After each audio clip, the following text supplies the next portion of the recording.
mari est parti un beau matin d'automne, parti je ne sais où. Je me rappelle bien, les vendanges étaient bonnes et le vin était doux. Il fait encore sombre lorsque nous entrons dans Chamonix. Le jour tarde à se lever derrière les montagnes, la ville est déserte, il fait froid. Je te dépose dans la petite brume entre la nuit et le jour, devant le laboratoire d'analyse. À tout à l'heure, m'as-tu dit en sortant de la voiture. Je n'entendrai plus jamais le son de ta voix. À tout à l'heure, une vérité grave cachée dans une petite formule. C'est toi cela, la justesse de la pensée dans la plus grande simplicité, l'élégance. À tout à l'heure, je le ferai graver sur ta tombe.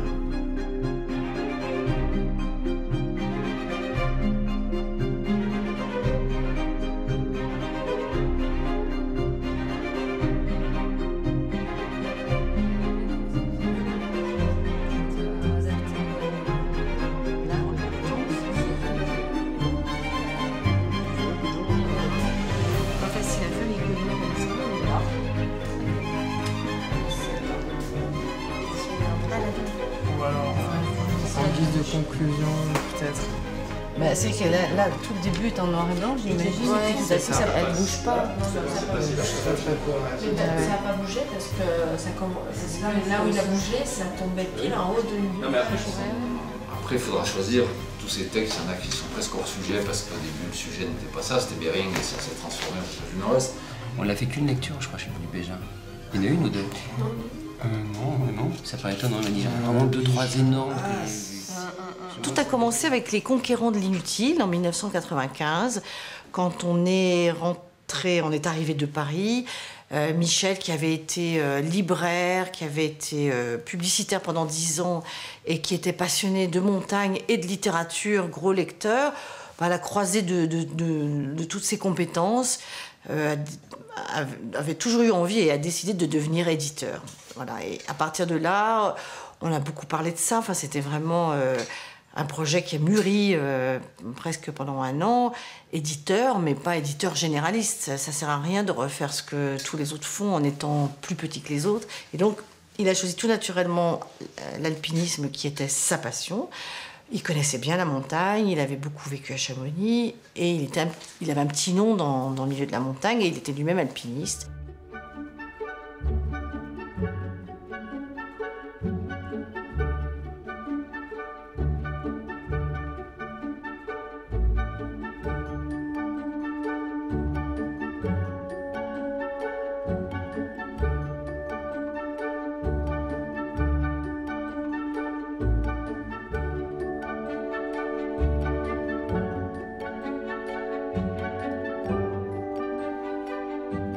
Il a choisi le rouge parce qu'il trouvait que c'était d'abord une belle couleur, que c'était la couleur, le souvenir qu'il avait dans l'enfance. Les moniteurs étaient en rouge, les chaussettes des alpinistes, des grimpeurs étaient rouges, les cordes de montagne étaient rouges. Voilà, et le rouge est arrivé comme ça, naturellement.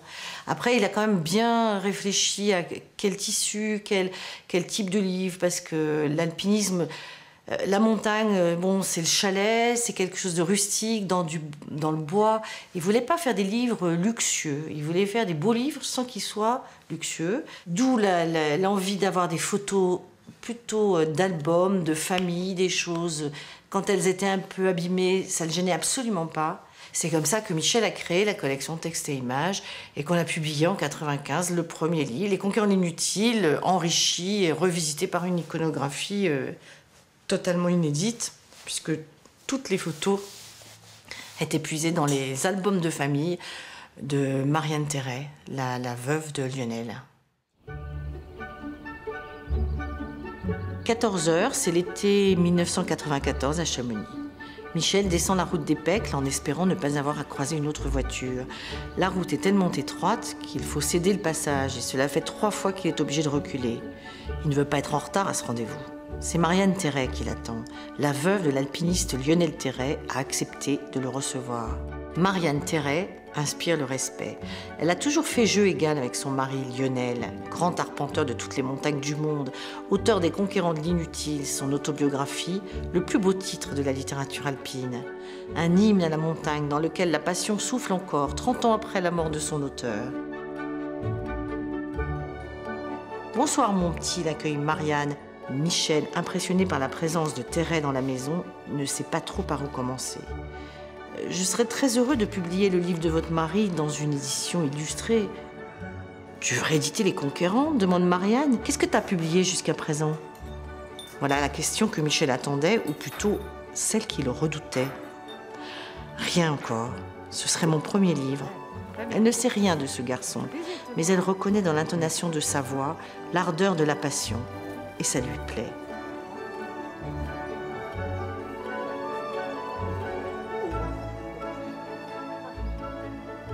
Je pense qu'elle était très touchée d'abord, et puis ensuite je me rappelle la première chose que Marianne dit à Michel en le voyant, mon petit, c'est un pari audacieux. Voilà. Et c'est-à-dire qu'effectivement c'était quand même l'édition, l'histoire de montagne, c'était une clientèle très étroite et elle trouvait que c'était quand même audacieux de se lancer dans ce défi, quoi. Michel me disait toujours il faut attacher du connu à l'inconnu. Il n'était pas du tout connu et il voulait justement démarrer sa maison d'édition avec un très grand nom. Alors, effectivement, Marianne avait raison, c'était un pari audacieux parce que tout le monde l'avait dans sa bibliothèque, mais Michel l'a transformé, l'a revisité avec toutes les photos de famille que Marianne a bien voulu lui ouvrir, lui montrer, lui passer. Et du coup, on arrivait chez les gens, au moins c'était pas Michel Guérin qui frappait à la porte des gens, mais Lionel Terray que tout le monde connaissait, ce qui était déjà une bien meilleure idée. Et puis d'autre part, c'est un grand livre, quoi. C'est un livre fondateur de l'alpinisme. C'est sûrement un des livres qui a le plus, avec Premier de Cordée peut-être, concouru à des vocations d'alpinistes. C'est un livre il a marché tout de suite, c'est-à-dire qu'on posait les bons de commande, tu vois, et les chèques s'accumulaient, on allait à la banque, et on faisait tout. Bon, forcément, c'était le début de la maison d'édition. On allait faire les paquets, on les emmenait à la poste. C'était vraiment très familial, enfin très artisanal, quoi. Mais on savait absolument pas quel écho ça pouvait avoir de faire ce mailing, de s'adresser aux gens avec cette lettre. C'était un tout petit mailing, quoi. Il n'y avait pas de catalogue, il y avait juste une petite photo de Lionel qui n'était pas connue et un petit dépliant avec une lettre, très bien rédigée, bien sûr, par Michel qui connaissait son affaire, quoi. Et ça a marché tout de suite. On en a vendu énormément alors que c'était déjà un livre très cher. Il était vendu 350 francs à l'époque. Ouais.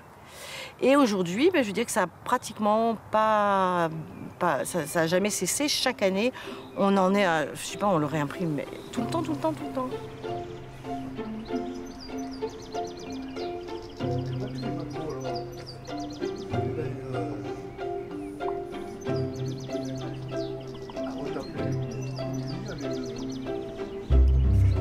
Moi, je me serais baladé marié. Durant toute sa vie, Michel fut un initiateur. Il aimait faire aimer ce qu'il aimait. Lequel de ses amis, sportifs ou non, n'a pas fait une sortie sous la lune, un ski de fond dans le Val Ferré, côté italien du Mont Blanc, ou un ski alpin dans la Vallée Blanche? Qui n'a lu les saisons de Maurice Pons ou le journal de Léoto? Et combien, quand il fut éditeur, consentirent la main sur le cœur à trancher vif leur texte pour lui donner plus de vigueur? Michel donnait, pas de leçons, pas de discours, juste l'allégresse de partager le jeu de la vie. Maintenant tu peux plus parce qu'on a déjà Ravanel qui... Michel, pour moi, c'est quand même... Il m'a appris ce qu'était que l'écriture, parce que moi j'étais un écrivaillon qui avait fait un... moi j'avais fait un petit bouquin, j'y ai passé beaucoup de soins, beaucoup de temps, et il m'a pris en main, il m'a vraiment pris en main, et moi c'est la personne à qui je dois le plus au monde, en dehors de la famille ou quoi que ce soit. C'est... Tout doucement, en glissant des lectures, tranquillement, comme ça, il me dit tu as lu ça, ça va te plaire, des gens comme John Réel, comme Sepulveda. Et un jour, c'était quoi pour mon anniversaire, je crois, il m'amène Paul Léoto, l'intégrale. C'est-à-dire les 3 volumes, tu vois, dans la Nouvelle Revue Française. Dans chaque volume, c'est écrit tout petit comme ça, il y a 1500 pages. Et il me dit regarde, ça va te plaire. Effectivement, ça m'a plu. Mais ça m'a pris un an. Ça m'a pris un an. Mais c'est admirable. Plus de 5h30 de moins que... Depuis le début de l'été 95, nous habitons à Chamonix, dans les petits chalets de Michel. Nous allons vivre dans cette vallée la dernière décennie de notre vie ensemble. Tout commence comme un conte. Ici, les fées qui tournent au-dessus des têtes font du parapente et les princes ont la taille prise dans un baudrier paré de mousquetons. La petite famille grandit dans la maison de poupée. Katia fait prendre le frais à ses premières Barbies dans les flaques du Montanvert et Alec vit devant la maison, dans 2 arbres entre lesquels il fait de fulgurants allers et retours en tyrolienne. Moi, je trouve les fleurs que Michel me laisse sur la table quand il part grimper avec des copains. Nous vivons au paradis. Les amis, les dîners, les fêtes se succèdent sans que rien ne soit prémédité. Il avait vraiment, même dormir, c'était du temps perdu pour lui, tu vois. Il fallait vraiment qu'il vive à 150 à l'heure tout le temps. Il a toujours été comme ça. À Paris, tous les gens avec qui on travaille, c'était des amis. Ça a toujours été, pour lui, un mode de vie, le travail, puis une passion, et mélanger les deux, oui. C'est vrai que c'est quand même très agréable, ça, hein, de travailler avec des amis, d'être bien dans le travail.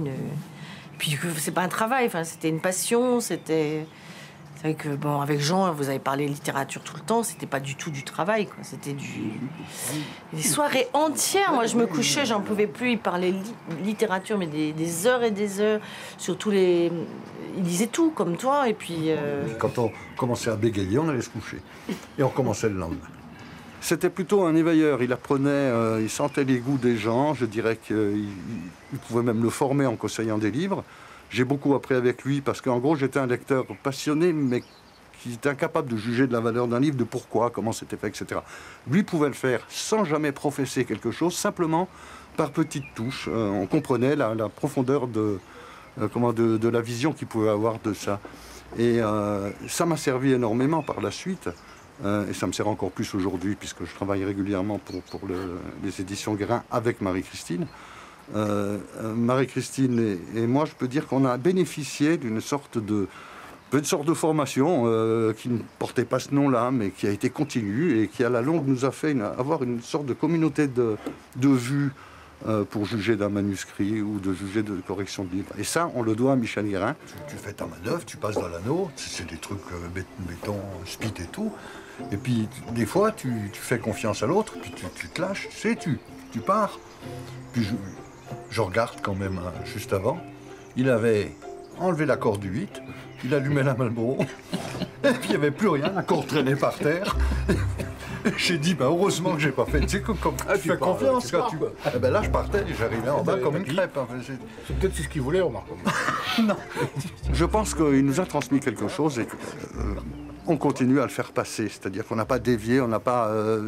C'était bien parce que ce ne sont pas des préceptes précis. On doit garder une ouverture d'esprit, on doit avoir de la fantaisie dans le choix. Il n'y a pas tout bon, tout mauvais. Hein. Il était capable de nuancer ses avis. Mais il allait loin dans ses jugements. Il nous a formés, hein, ça c'est certain. J'ai un souvenir, on a corrigé un livre une fois, tous les deux. On corrigeait chacun de notre côté. Il nous a dit, tiens, il me donnait un paquet de feuilles. Et on s'est retrouvés le soir à prendre les feuilles. Il y avait 5 pages où il n'y avait rien, ou juste un mot à changer. Et tout à coup, j'ai dit là. Il disait là, c'était la même. Et là, je me suis dit, bon, il y a quelque chose qui est passé. De toutes ces conversations, il est resté comme ça, par imprégnation.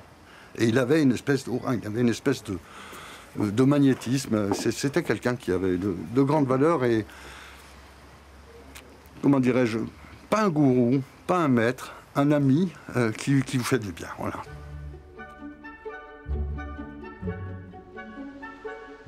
En 1977, les alpinistes marchaient, corde à l'épaule, dans les rues de Chamonix. Les manches de piolet sortaient des sacs à dos, la montagne était dans toutes les conversations. On ne pouvait pas remonter la rue Paccard sans être ailé par un compagnon d'aventure.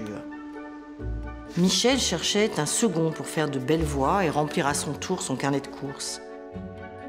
Il avait décidé de passer l'ASPI, première épreuve, pour devenir guide de haute montagne. Il connaissait bien la vallée de Chamonix qu'il fréquentait depuis l'âge de 10 ans.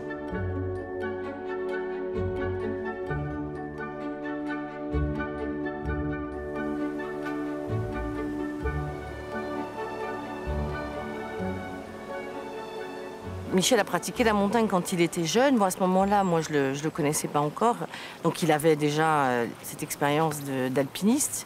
Il a adoré ça. Il a passé son enfance et sa jeunesse à grimper. Et ensuite, c'est devenu quelque chose de un petit peu plus distant de lui, mais plus intellectualisé. Ce qu'il aimait, c'est ce qui l'intéressait dans le métier d'éditeur, c'est de raconter la montagne, de raconter ce que l'on éprouve quand on est en montagne et quand on sort un peu du quotidien et de ce qu'il appelait la vie ordinaire et qu'il se passe des choses même que peu de gens vivent, c'est-à-dire quand tu sais, tu te mets un pied dans l'au-delà, quoi. Hein, tu risques ta vie.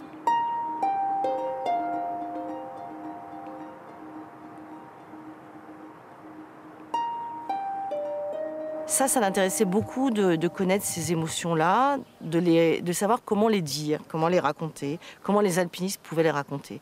Ce que Michel disait, c'est que quand on est alpiniste, on est seul, même s'il y a une cordée.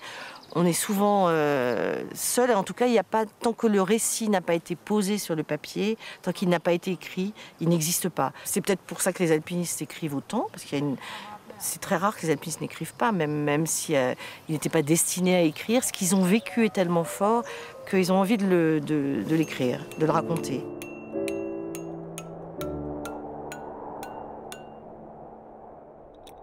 Michel a cette conception, cette idée que cette littérature de spécialistes, il fallait l'ouvrir au plus grand nombre, faire passer beaucoup de choses. Il voulait que les livres qu'il publiait, pas tous, mais la plupart, soient lisibles par le plus grand nombre.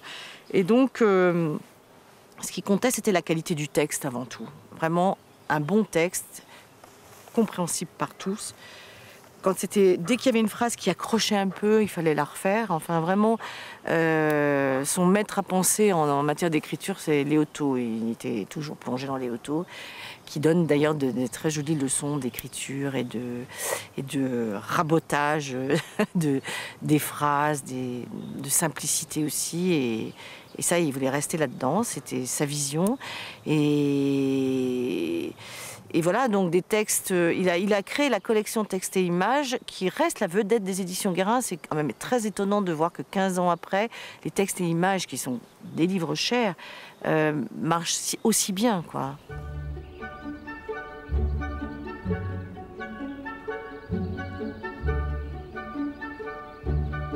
Michel partit à la renverse, happé par le vide. Il tenait dans sa main le bloc sur lequel il venait de s'appuyer et sentit que sa prise lui échappait. Il se retrouva étendu sur la pierre chaude. Il ne pouvait pas ouvrir les yeux. L'obscurité autant que l'absence de sensation dans laquelle il baignait lui faisait penser qu'il était peut-être mort. Là-haut, son compagnon de cordée n'était pas loin de croire la même chose. Il avait tout vu. Le bloc qui lâche, la chute, le double saut périlleux arrière, les multiples rebondissements sur 30 mètres de haut, très raides. « Michel, tu m'entends » cria-t-il. « Ouais, ça va » répondit Michel, sans bouger, étendu, les bras en croix. Il n'y avait pas une minute à perdre. Il fallait descendre au plus vite ce foutu chemin raide et jonché de pierres instables, aller chercher sa voiture et trouver un téléphone pour appeler les secours.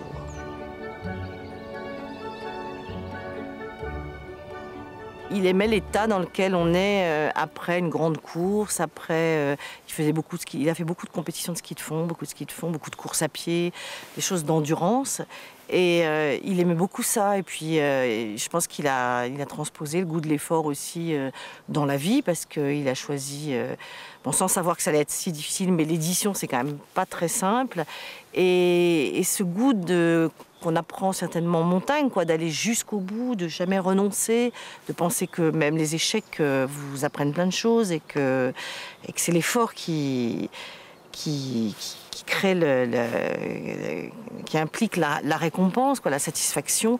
Ça, il l'avait vraiment en lui, ouais. Il l'a appris certainement quand il était enfant, et puis c'est quelque chose qui était très important.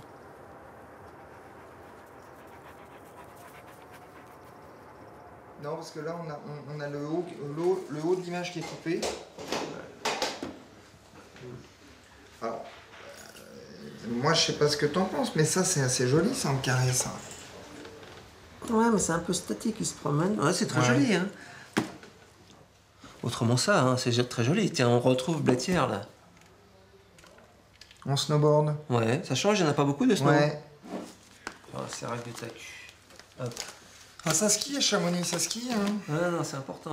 Il y avait 2 types de textes. Il y avait les grands textes fondateurs de l'alpinisme universel qui sont Les Conquérants de l'inutile,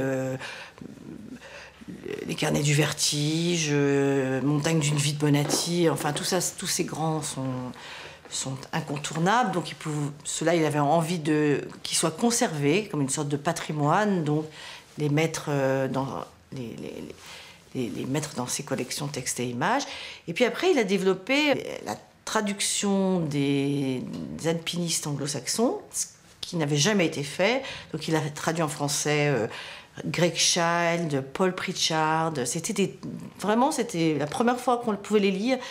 Ça a été tout de suite des succès et ça l'est encore quoi, aujourd'hui.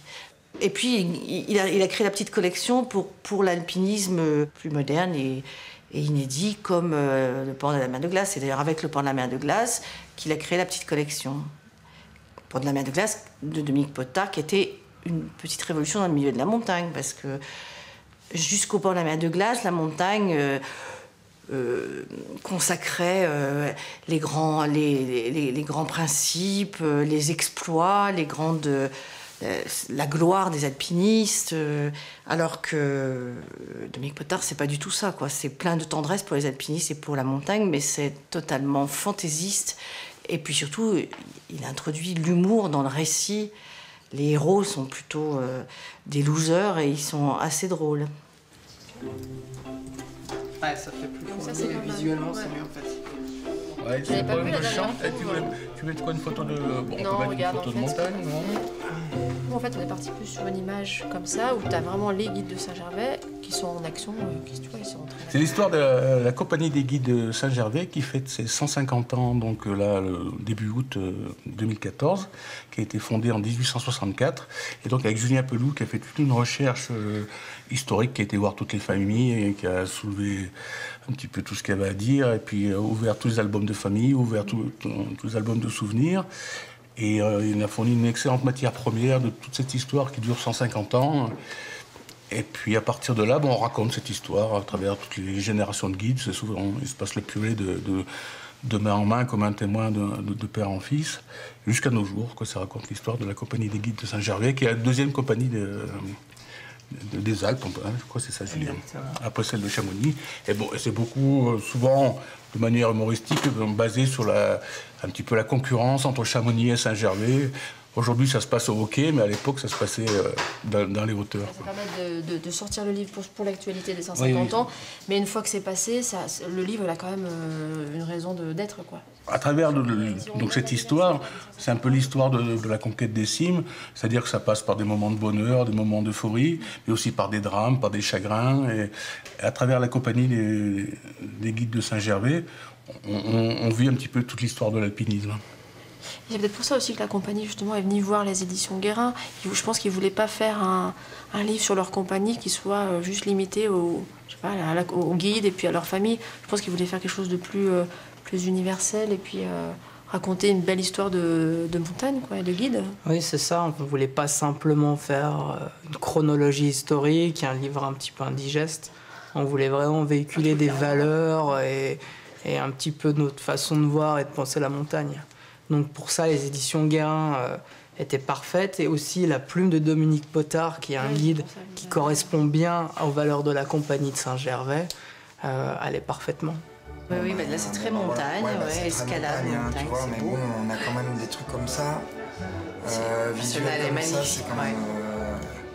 c'est quand même pas mal. On a des trucs un petit peu plus...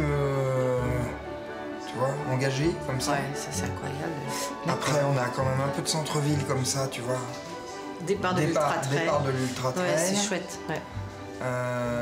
Ça aussi, par exemple, c'est quand même un peu mythique. Avec le Mont Blanc derrière. Ça continue à marcher, cette espèce d'élégance, de la mise en page, et puis qui n'est jamais gratuite. Parce que ça, Michel avait horreur des... Et puis, bon, je comprends ça, c'est de la décoration, quoi, des choses qui sont jolies pour faire joli, que ce soit dans le style ou même dans la mise en page. Jamais de fioritures, c'est très simple et tout est utile. Quand il y a une photo, c'est parce qu'elle vient dialoguer avec le texte, elle est nécessaire à ce moment-là. Mais il n'y a rien d'autre qui vient brouiller la compréhension ou même salir un peu la mise en page. C'est une définition de l'élégance, je crois, de la sobriété, de l'élégance, ouais.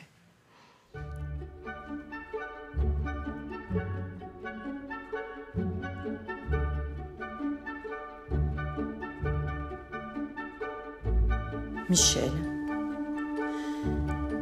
5 années ont passé depuis que tu es mort. J'ai parfois le sentiment que je t'ai volé le temps. Combien de matins, combien de nuits, de pensées, de tristesse en 5 ans. Tu es resté dans le présent, immobile, arrêté au bord d'une seconde. Et depuis, chaque jour, je sors de la maison, sonnée de voir que rien n'a changé. Les heures, les oiseaux, les saisons tournent encore. Pourtant, j'ai l'impression que le monde est vide et que personne ne va plus nulle part. Je n'ai plus d'épaules où m'appuyer, plus de regard où me trouver.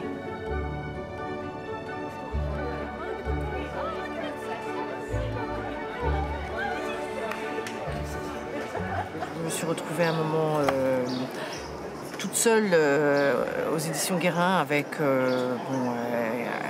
2-3 personnes et c'était très difficile pour moi j'ai assuré pendant quelques années, mais c'était très difficile de continuer sur une petite base financière, en n'ayant pas trop de moyens, en sachant pas trop où j'allais. Enfin, c'est quand même un métier, c'est une industrie l'édition. Il faut savoir que le retour sur investissement, il y a plus d'1 an. Enfin voilà, ça me paraissait assez fou. Ayant vu Michel se débattre avec les banquiers et puis se débattre à tout point de vue, enfin travailler d'arrache-pied, je savais que je ne tiendrais pas à la distance très très longtemps.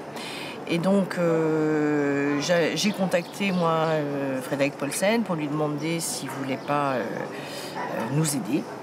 Il faut savoir que Frédéric Paulsen avait déjà visité la maison Guérin, qu'il avait déjà été présenté à Michel et Marie-Christine et qu'il était fasciné par le fait que ce qu'il pensait être une toute petite niche, lui n'étant pas du tout montagnard déjà, pouvait gagner de l'argent. Ça le fascinait en tant qu'industriel. Je n'étais pas informée dans le détail de toutes les catastrophes qui s'abattaient sur nous. Tenue à l'abri des difficultés financières, des coups de fil des banquiers, des mises en demeure des créanciers, j'étais protégée de la réalité, comme une enfant fragile, un oiseau, c'est ainsi que tu m'appelais, mon oiseau, ce qui devint ensuite avec le temps ma cocotte. Un oiseau doit continuer à chanter, coûte que coûte. Michel avait fait rentrer Frédéric Paulsen au capital de l'entreprise. C'était une ESA, donc il avait 15% du capital. Et tout naturellement, moi je me suis tournée vers lui et quand... il a décidé à un moment, pas tout de suite, puisqu'il y a eu quelques années sans lui, et à un moment il a décidé qu'effectivement il voulait acheter. Alors les motivations de Frédéric Paulsen, je les connais pas tellement, mais j'ai toujours pensé, mais je n'ai toujours pas la réponse, mais que Premier de Cordée n'a pas été étranger peut-être à sa décision, parce qu'on a eu beaucoup de presse, on était très présents en librairie généraliste, même à Paris.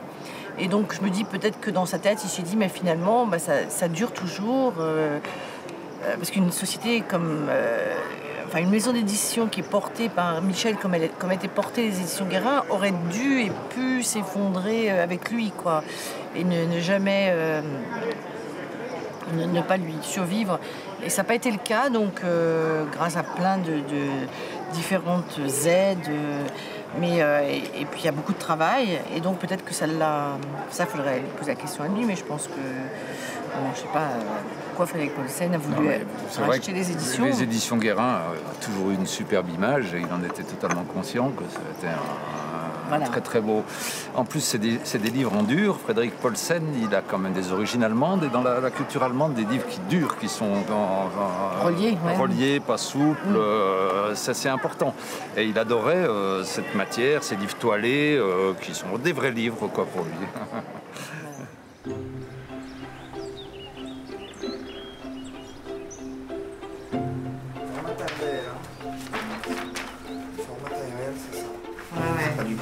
images-là, mais je veux dire, le format, voilà, c'est pour se ça. rendre compte. C'est pas mal, hein, ça, c'est bien. Mais pas romancé. Pas romancé, mais raconté avec une narration des personnages qui vivent un peu dans l'histoire, mais pas comme un roman strictement historique, pas comme un livre historique. C'est pas un roman, mais c'est juste un récit très habité par les personnages, qu'on arrive à vivre avec eux, etc. Ah, tu es d'accord, Christophe? C'est ce qu'on avait dit déjà. Voilà. C'est plutôt du bonheur, je vais te dire, parce que par rapport à s'effondrer et couler sous les dettes, c'est quand même très très bien d'avoir un associé comme Paulsen. Et puis pas que ça, sur le plan humain, il y a une équipe. Bon, il y a Criquet que je connaissais par Michel depuis des années, qui a été quand même très important dans cette histoire même de rachat, je pense, des éditions Guérin par Frédéric Paulsen.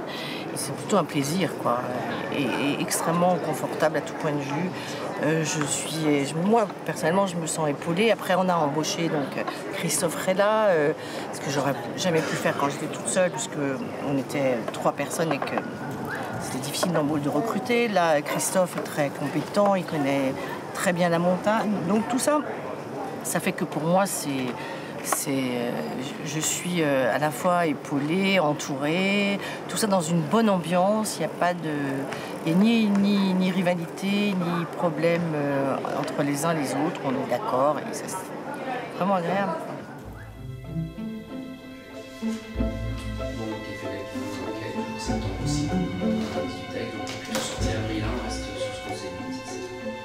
Il y a quand même un objectif de développement en anglais et de traduction des livres Guérin. Il y a 5 ans.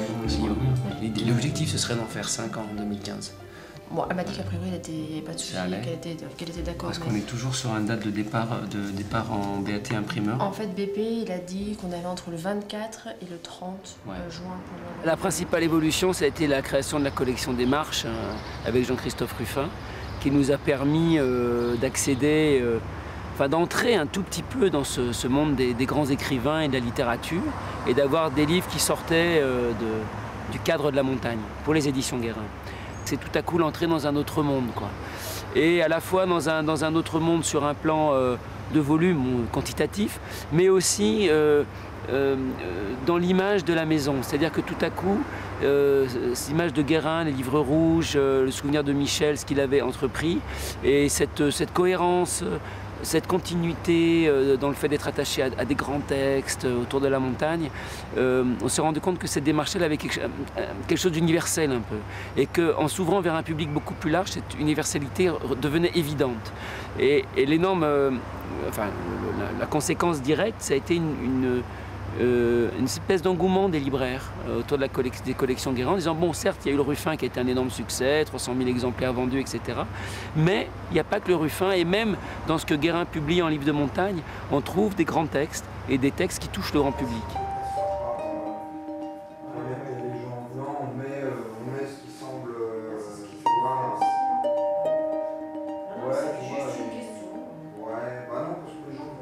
Cette collection texte et images, en fait, on se rend compte aujourd'hui qu'elle réunit autour d'elle des fidèles. Et ça, pour un éditeur, c'est extraordinaire. C'est-à-dire qu'on sait qu'à chaque fois qu'on sort un livre, bon, il faut qu'il soit bon, il faut qu'il sache toucher son public, mais on a des gens qui nous suivent. Et pourtant, c'est des livres qui sont très beaux, finition à la main. Donc, mais alors, c'est pas qu'un esprit de collection, c'est un attachement à cette collection pour tous ceux qui se sentent concernés par la montagne et qui ont un attachement à cette montagne. Si on veut avoir le temps de faire un vrai travail de relation presse, c'est-à-dire envoyer le livre, faire des tirages numériques comme on l'a fait avec le Ruffin, et les envoyer 2 mois avant. Et les 3 petites colles, c'est-à-dire pourquoi grimper le port de la mer de glace et un an de cabane. Voilà, ça arrive fin de semaine. On pourrait dire qu'aujourd'hui, la ligne mise en place par Michel est un fil conducteur. Mais on tisse autour de ce fil conducteur quelque chose un peu plus large, qui nous permet aussi de toucher un public plus large. Ce qui est extrêmement fort chez Michel, et ça c'est quelque chose qui en fait souvent ne s'exprime pas, mais qui est vraiment la réalité des éditions, c'est qu'il voulait que même le livre le plus technique sur la montagne puisse être lu par n'importe qui, et qui trouve ça intéressant. C'est-à-dire qu'on peut parler de quelque chose de technique et précis, mais par la force du récit, par l'universalité du récit, on en fait un message en fait, que tout le monde peut comprendre et se passionner. C'est-à-dire que quand on parle des choses, on en parle simplement. Et on en parle forcément modestement. Michel, il avait une formule, il disait on est plus pratiquant, mais on peut rester croyant quand même. C'est-à-dire que c'est presque quelque chose qui identitaire, quoi. Ça fait partie d'eux. Et la montagne fait partie d'eux. Et une façon d'exprimer ça, c'est d'avoir des livres rouges dans leur bibliothèque et de continuer à entretenir cette relation avec la culture de la montagne, cet univers culturel auquel ils sont attachés. Christian, surtout Christian, hein, qui est en relation avec eux. Orsena, il a commencé à envoyer des textes. Isabelle a envoyé beaucoup de textes. Ouais. Hachés, des petits bouts de texte, j'en ai peut-être 25. De 2-3 pages, ça dépend du sujet, voire 4, sur un endroit géographique du passage, soit sur la pêche, soit sur les animaux, soit sur la politique. Quand les éditions Paulsen ont rejoint les éditions Guérin, qu'on avait cet actionnaire commun, il leur a été très facile pour nous d'aller nous installer à Paris. Et c'est vrai qu'il y a eu une tentation en se disant, bon, finalement, l'édition, tout se fait à Paris. On se rend compte aujourd'hui qu'on a bien fait de faire ce choix de rester à Chamonix, parce que cette singularité d'être éditeur à Chamonix, c'est aujourd'hui une force. C'est-à-dire que quand on va rencontrer un Yann Kefelec et qu'on lui dit, voilà, on se présente à vous, on est un éditeur de Chamonix, tout à coup, il a des étoiles dans les yeux, il dit, mais Chamonix, mais j'adore ce coin, j'y vais rarement, j'ai pas d'occasion. Eh bien, venez, il vient passer un week-end et puis on se met on crée des liens d'abord. Et puis, dans ce lieu extraordinaire, bien évidemment, les idées foisonnent. Et puis, on commence à réfléchir ensemble, parce que souvent, on participe au projet étroitement. Avec Jean-Christophe Ruffin, il n'avait aucune idée d'écrire Compostelle au départ.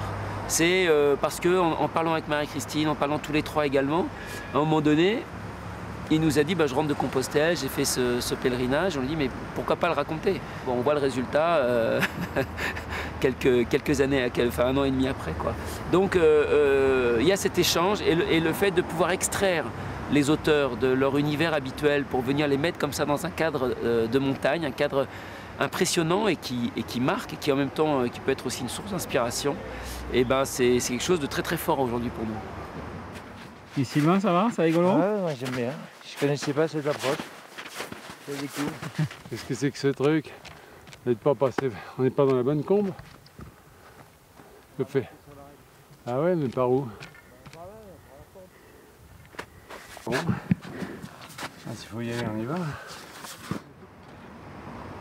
Un jour, Jean-Christophe m'appelle, il me dit, tiens, on amène notre ami éditeur chez Gallimard, qui sont tous les deux auteurs de Gallimard, Tesson et Ruffin, qui s'appelle Ludovic Escande, qui est un jeune éditeur très sympa, et il rêve de faire le Mont Blanc depuis tout petit.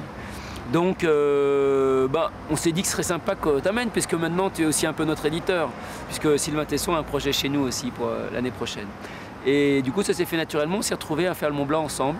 Et c'était une expérience, bien sûr, à la fois très sympathique, parce que ces grands auteurs, ils sont un peu à contre-emploi quand ils sont là-haut, donc c'est assez drôle, on les voit vraiment sous un jour nouveau. Ouais, on y va.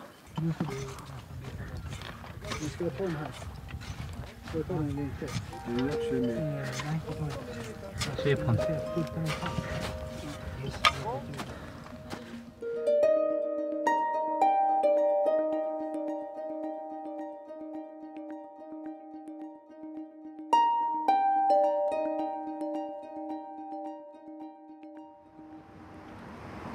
Découvrir que des gars comme Ruffin, Tesson on sait qu'il fait de la montagne, mais Ruffin c'était moins évident, sont des montagnards chevronnés et qu'ils adorent ça, puis surtout qu'ils sont vraiment dans un état d'esprit complètement différent, très détendu, ça blague sans arrêt entre eux, ça picole des bières au goûter en fumant des cigarettes, quoi. Donc on est assez loin de l'image de l'académicien un petit peu rigide.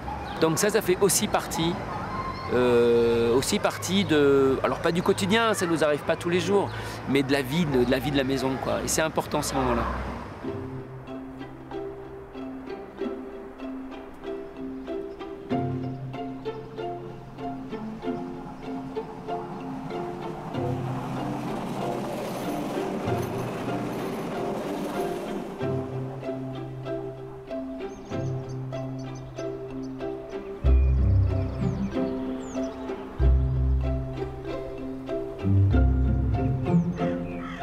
Ce que je veux te dire, Michel, je vais te l'écrire. Ce sera plus facile pour toi. Tu n'auras pas à supporter le bruit des maudits, Je vais te parler avec des mots écrits. Je vais pleurer, je vais hurler, sans faire de bruit, sans te déranger. Tu n'auras que ce geste sur ton livre, du plat de la main, que je t'ai vu tant de fois répéter, pour tourner la page, comme une caresse échappée. Je veux que tu saches ce qui est arrivé.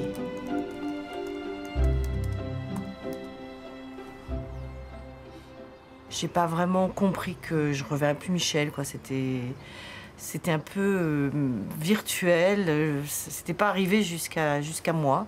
Et c'est quand tout le monde est parti que je me suis retrouvée toute seule le premier soir là dans la maison. Et là vraiment, c'est comme un gouffre, quoi. Tu te dis voilà, il sera jamais plus là, c'est pas possible. Et il fallait que je trouve quelque chose pour compenser ça, enfin trouver un moyen de supporter. Ça, je pense que oui, beaucoup de gens, malheureusement, ont dû l'éprouver. Et le seul moyen que j'ai trouvé, j'étais devant mon ordinateur le soir et j'écrivais. Ou j'écrivais au stylo, mais je lui parlais. Et donc, c'est pour ça d'ailleurs que le livre commence comme ça. Le début du livre, je l'ai écrit simplement pour parler avec Michel.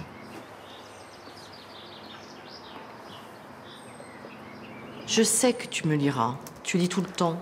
Même pendant les conversations, tu as toujours un livre ou un journal près de toi, comme le murmure nécessaire du monde. Parfois, tu lèves les yeux au-dessus de tes petites lunettes et tu replonges, à peine dérangé par le bruit des voix. Très vite, je me suis aperçue que le fait de lui parler, mais c'était extrêmement... Après, il y avait les éditions Guérin, j'avais du travail, j'avais d'autres choses en tête. J'arrivais, si tu veux, à supporter un petit peu mieux et puis je m'apercevais que ce livre, au contraire, me replongeait dans le désespoir, quoi. Donc je l'ai laissé de côté. Et puis il y a un ami qui m'a dit, mais il faut que tu continues. Donc il m'a vraiment poussé à continuer. Et là, la question s'est posée, bon, est-ce que je vais faire je vais essayer de... Pour pouvoir continuer, il faut que je passe aux choses joyeuses de la vie. Michel, t'es quelqu'un de très heureux, très joyeux, très gai. Et du coup, voilà, je me suis efforcée de penser aux choses gaies. Donc ce livre m'a énormément aidée parce que j'étais dans la joie, dans la rencontre avec Michel, les choses agréables. Et j'ai essayé de revivre ça, de penser tous les jours à ça pour avancer.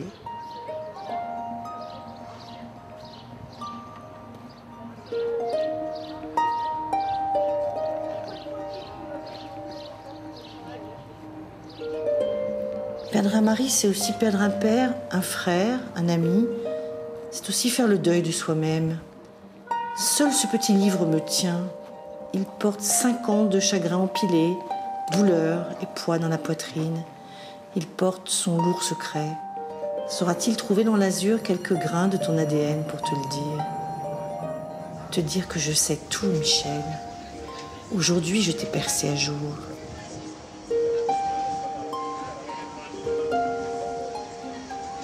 J'ai écrit comme je pensais que Michel voulait que ce soit écrit, quoi.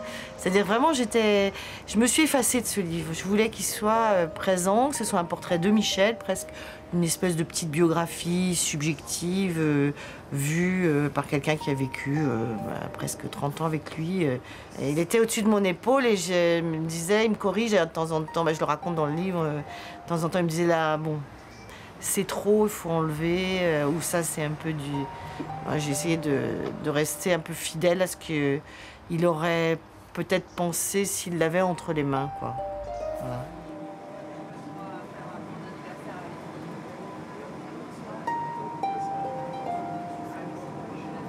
Les échos que j'ai de ce livre, et ça me fait très plaisir, c'est d'abord des gens qui ne l'ont jamais connu, alors comme Jean-Christophe Ruffin ou Sylvain Tesson, les auteurs avec qui on travaille, ou Yann Kefelec, qui eux me disent, mais j'ai vraiment l'impression de voir qui il est, et puis qui me le décrivaient, qui me l'ont décrit très bien, quoi. Et donc ça me fait très plaisir, parce que je me dis, c'est trop dommage. Je me dis, ça a été une très grande frustration pour moi, pour nous d'ailleurs, aux éditions, d'avoir cet immense succès grâce à Jean-Christophe et de se dire que Michel a raté ça, quoi. Il ne l'a pas connu. Et puis surtout, Jean-Christophe n'a pas rencontré Michel, alors que ça aurait été, franchement, je pense, une très belle rencontre pour Michel et pour lui, parce que Jean-Christophe aime la montagne, il aime la littérature, Michel. Enfin, et puis c'est vraiment l'éditeur chez Guérin, c'est Michel, quoi.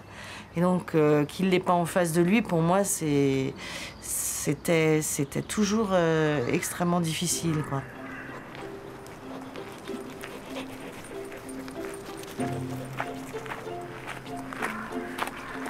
J'étais heureuse de marcher avec toi, Michel. Que tu fermes tes livres et tes cahiers pour passer quelques heures, main dans la main, comme avant. Nous sommes montés au Lavancher, un hameau au-dessus des Prats. C'était à l'automne 2007, il faisait beau. La nature jetait ses dernières couleurs avant de passer au noir et blanc de l'hiver. Aujourd'hui encore, j'ai beau échafauder plein de projets de marche, c'est toujours vers le Lavancher que je me retrouve. Je n'aime que les endroits où nous sommes déjà allés. Je te vois de dos sur ton vélo, dans ton short jaune, chaussettes en accordéon sur les chevilles, ou courant à petite foulée, tu disparais, puis tu reviens, le chien Léon devant toi. Nous étions heureux. Certains ont des chansons, pour moi c'est un chemin qui rappelle le bonheur. Aujourd'hui, je sais que cette marche dans le Lavancher, c'est le dernier cadeau que tu m'as fait.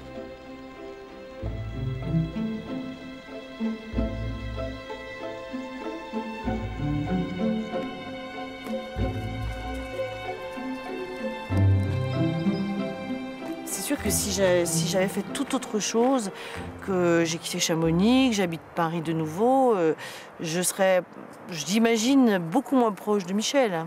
Donc je suis très contente, même si ça n'a pas été un choix facile pour moi, d'être restée ici et d'être restée dans son paysage, dans ses montagnes, dans cette lumière-là, dans ce travail. Et sans du tout prétendre le faire de la même façon que lui, parce qu'une maison d'édition, elle est forcément très très liée, attachée à la personne qui choisit les textes. Aujourd'hui, on est nombreux. Il y a Jean Chouenne-Laube, il y a Christophe Rella. On décide souvent à plusieurs de choisir les textes, mais on est quand même très imprégné par tout ce que Michel nous a appris. Parce que voilà, on s'aperçoit que ça fonctionne.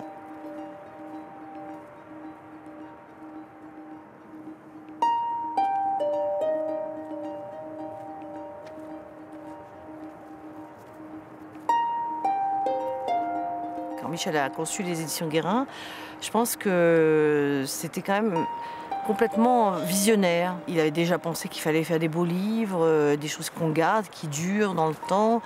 Il y a plein de choses qui me paraissent aujourd'hui totalement cohérentes. Alors qu'il y a 20 ans, c'était difficile de prévoir tout ça, mais voilà, il a vu le long terme, il a vu loin. Puis c'est vrai que les éditions Guérin lui ont survécu, ce qui veut dire qu'il avait bien posé les bases, voilà, et puis qu'on a pu mettre facilement nos pas dans ses pas et que les choses étaient solides déjà. Il y avait des fondations solides.